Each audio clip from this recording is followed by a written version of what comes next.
اسی لیے سیاست بھی اسلام کا ایک حصہ ہے، اور بخاری شریف کی حدیث کے اندر آتا ہے کہ نبی اکرم صلی اللہ علیہ وسلم نے ارشاد فرمایا ان بنی اسرائیل كانت تسوسهم الانبیاء كلما هلك نبی خلفه نبی وانا لا نبی بعدی۔ اللہ کے نبی علیہ السلام نے فرمایا کہ بنی اسرائیل کے انبیاء بنی اسرائیل کی سیاست کے ذمہ دار ہوا کرتے، تمام کے تمام انبیاء جو گزرے وہی بنی اسرائیل کی سیاست کرتے۔ فرمایا کہ ایک نبی جب دنیا سے تشریف لے جاتے تو دوسرے نبی کو اللہ ان کی جگہ مقرر کر دیتے، لیکن میں ایسا نبی ہوں کہ میرے بعد کوئی نبی نہیں، لیکن میرے بعد میرے خلفاء ہوں گے، میرے جانشین ہوں گے، اور وہ جانشین حضرات علماء کرام ہیں۔ خود نبی اکرم صلی اللہ علیہ وسلم نے ایک دوسری حدیث کے اندر فرمایا ان العلماء ورثۃ الانبیاء، حضرات علماء انبیاء کرام علیہ السلام کے وارث۔ لہذا مطلب یہ نکلا کہ نبی اکرم صلی اللہ علیہ وسلم کے بعد کوئی نبی تو نہیں، لیکن آپ کے خلفاء ہیں، آپ کے جانشین ہیں، آپ کے وارثین ہیں، اور ان وارثین میں حضرات علماء کرام یہ سب سے اول نمبر پر ہیں، بلکہ وہی اصل میں سچے وارث اور حقیقی وارث حضرات انبیاء کرام علیہ السلام کے۔ لہذا جو کام انبیاء کرام علیہ السلام کرتے تھے وہ سارے کام ان حضرات کی ذمہ داری، جو کام انبیاء کرام علیہ السلام نے کیا اور اخیر میں جناب محمد رسول اللہ صلی اللہ علیہ وسلم نے انجام دیے، ان سارے کاموں کی ذمہ داری حضرات علماء کرام کے کندھوں پر آتی ہے۔ لیکن یہاں پر ایک بات یہ سمجھ کے چلے کہ نبی اکرم صلی اللہ علیہ وسلم اور آپ سے پہلے کے جو پیغمبر تھے وہ تو جامع حیثیت کے مالک ہوتے، تمام چیزوں پر ان کی نظر، ہر چیز کے اوپر ان کی نگاہ اور پوری گہرائی کے ساتھ میں نگاہ ہوا کرتی ہے۔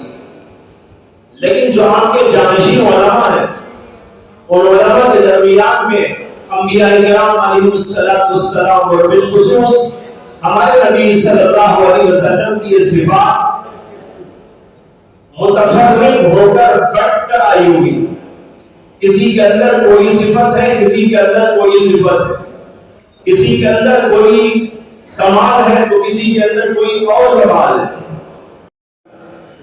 تو عرض یہ کرنا ہے کہ اللہ تعالیٰ نے ان صفات انبیاء کو ان کے وارثین کے اندر متفرق طور پر عطا کیا، کسی میں کسی ایک کمال، کسی میں دو چار کمالات کو اللہ تبارک و تعالیٰ نے آشکارا فرمایا۔ اس طرح دنیا میں جو علماء کرام موجود ہیں وہ انبیاء کرام علیہ السلام کی ان صفات جامعہ کے کچھ وارث ہوتے ہیں، سب مل کر نبی کے پورے وارث بنتے ہیں، لیکن منتشر ہے سب کچھ۔ اگر یہ پوری جامعیت کے ساتھ ایک جگہ جمع ہو جائیں گے تو وہ نقشہ دنیا میں دیکھا جائے گا جو نبی کریم صلی اللہ علیہ وسلم چھوڑتے گئے، لیکن چونکہ اس وقت ہم متفرق ہیں، منتشر ہیں، اس لیے وہ برکات ظہور نہیں پا رہے ہیں۔ اگر ہم سب کے ساتھ ایک جگہ پر جمع ہو جائیں، متحد ہو جائیں اور ہر ایک کا کمال دوسرے کے کمال کے ساتھ اتحاد پیدا کر لیں اور ان کے اندر ایک جامعیت والی صفت پیدا ہو جائے تو پھر سارے کے سارے وہ برکات جو نبی اکرم صلی اللہ علیہ وسلم دنیا والوں کو دکھا کے گئے وہ دوبارہ ہم دیکھ سکتے۔ بہرحال بتانا یہ ہے کہ اس طرح کسی کے اندر علمی کمال ہوتا ہے، کسی کے اندر عملی کمال ہوتا ہے، کسی کے اندر سیاسی شعور کا زیادہ مادہ ہوتا ہے، کسی کے اندر کسی اور طرح کی بات ہوا کرتی ہے۔ ان سب کو ایک جگہ پر جمع کرنے کی ضرورت ہے۔ یہ سب اس وقت منتشر ہے۔ حضرات علماء کرام میں کچھ علماء وہ ہوتے ہیں جن کے اندر سیاسی شعور زیادہ ہوتا ہے، کچھ ایسے بھی ہوتے ہیں جن کے اندر یہ شعور اس قدر نہیں ہوتا یا بالکل نہیں ہوتا، ایسا بھی ہو سکتا ہے۔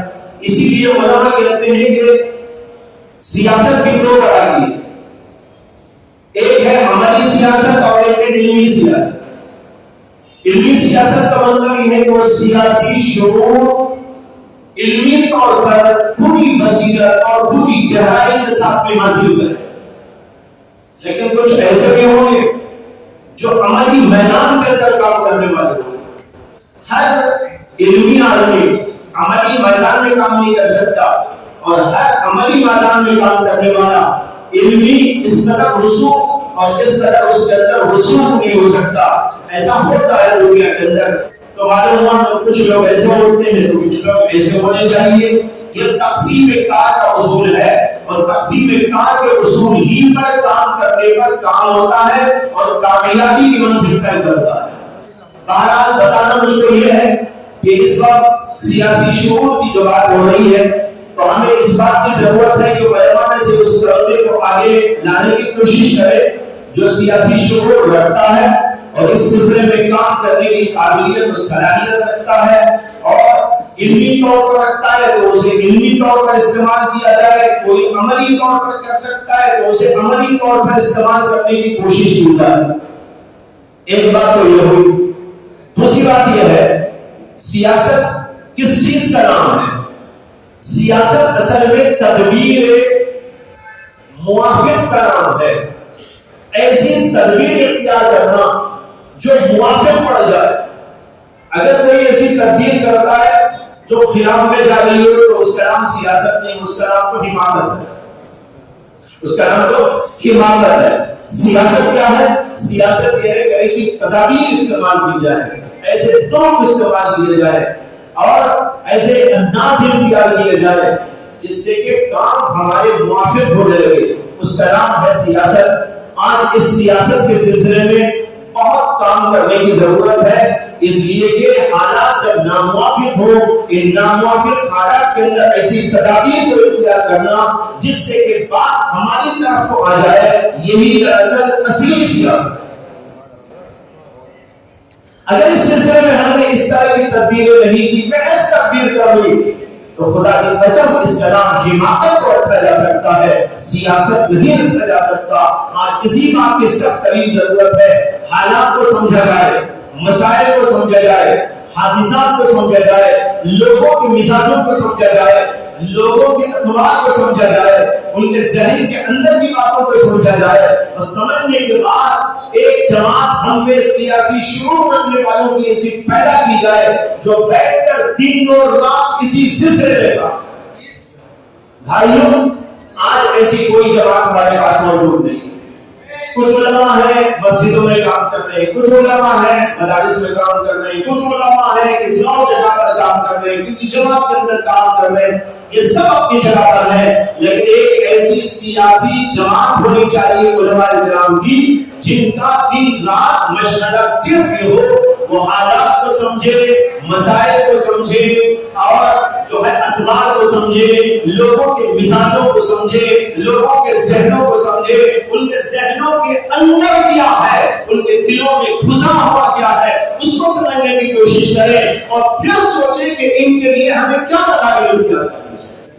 یہ ہے اصل کام جو اس وقت میں کرنے کا ہے۔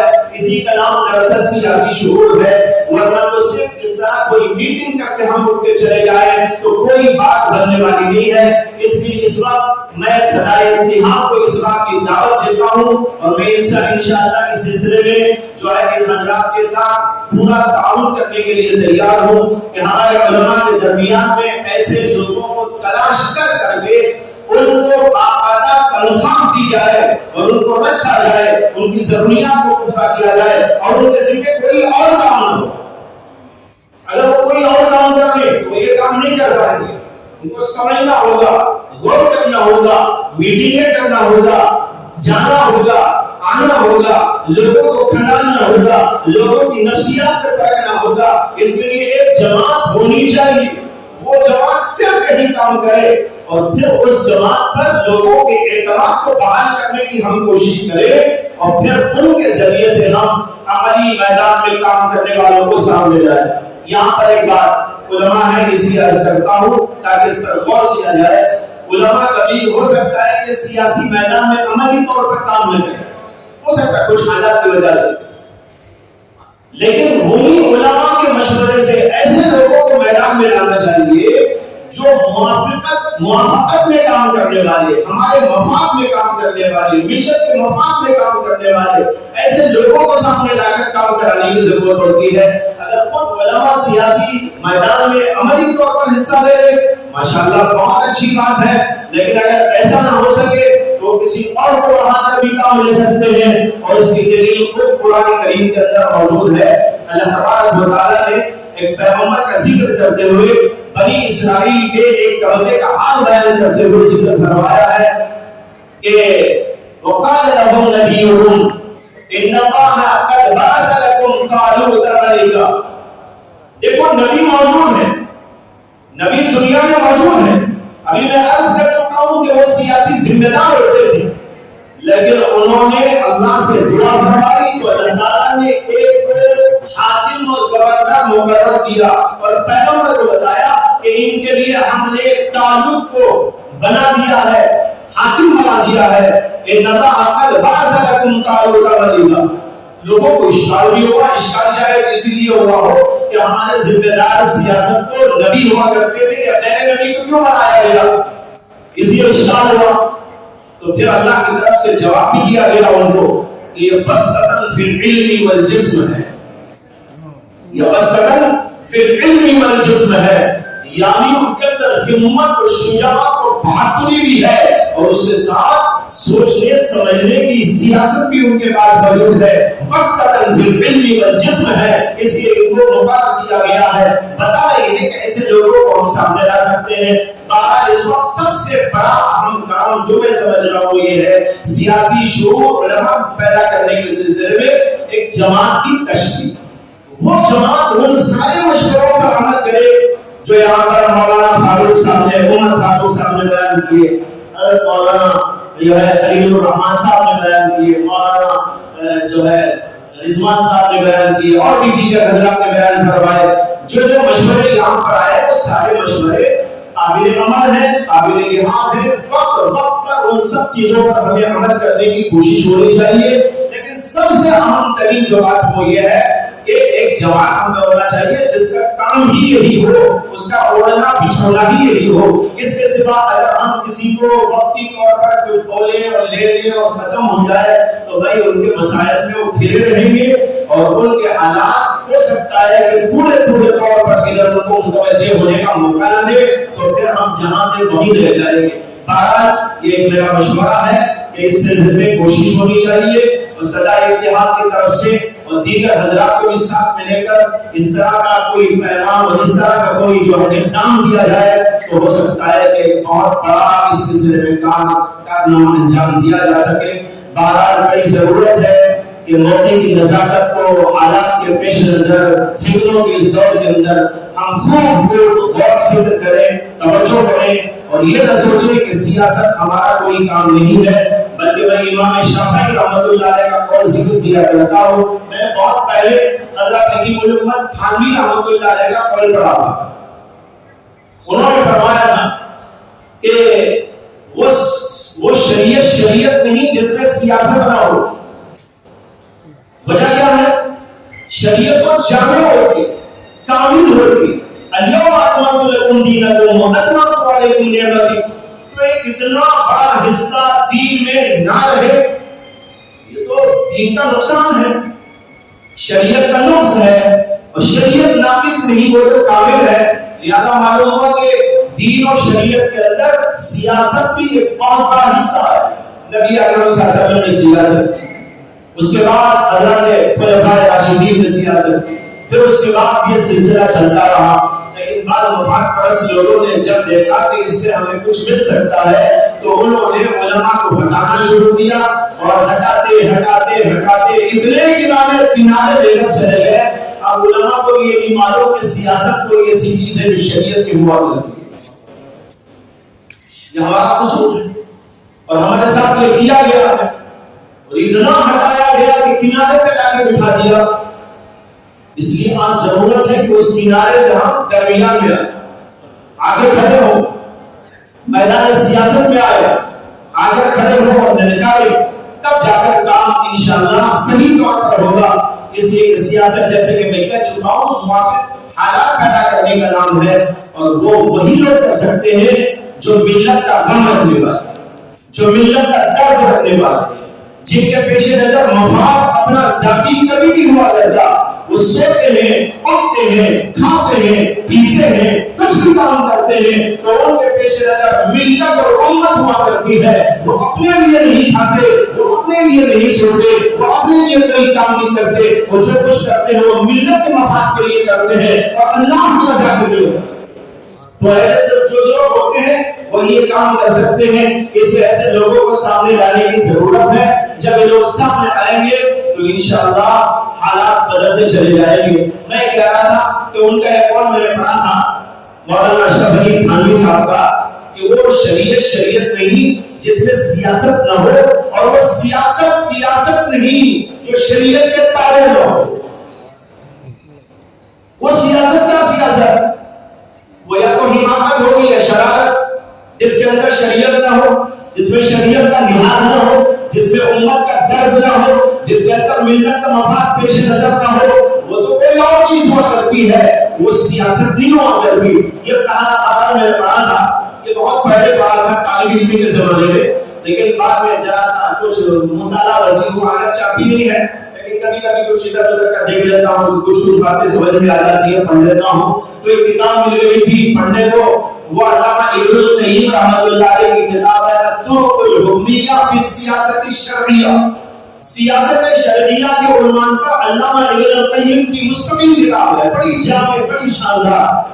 اس کے اندر انہوں نے بعینی ہی یہی بات حضرت الامام الشافعی رحمۃ اللہ علیہ کی طرف منسوب کر کے لکھی ہے کہ امام شافعی نے فرمایا وہ شریعت نہیں ہو سکتی جس کے اندر سیاست نہ ہو، اور وہ سیاست نہیں جو شریعت کے تابع۔ آج اس بات کی ضرورت ہے ہم یہ نعرہ لے کے کھڑے ہوں اور میدان کے اندر آئے اور کام کریں۔ اس کے لیے انشاءاللہ کیا تدابیر ہونی چاہیے یہ غور و فکر کا محتاج ہے، اور یہ جو ہے سلسلے میں اجلاس مختلف جگہ پر کرنے کا ارادہ کیا گیا ہے۔ بابا صاحب بتا رہے ہیں کہ مختلف علاقوں میں اس طرح کی اور مجلسیں قائم کی جائے گی، وہاں کے علماء کو دعوت دی جائے گی اور اس سلسلے میں مشورے طلب کیے جائیں گے اور کسی حتمی نتیجے پر پہنچنے کی انشاءاللہ کوشش کی جائے گی۔ اللہ برکت عطا فرمائے اور کامیابی عطا فرمائے، اور اس تحریک کو اللہ تعالیٰ آگے لے جانے میں ہماری مدد و نصرت فرمائے۔ وآخر دعوانا الحمدللہ رب العالمین۔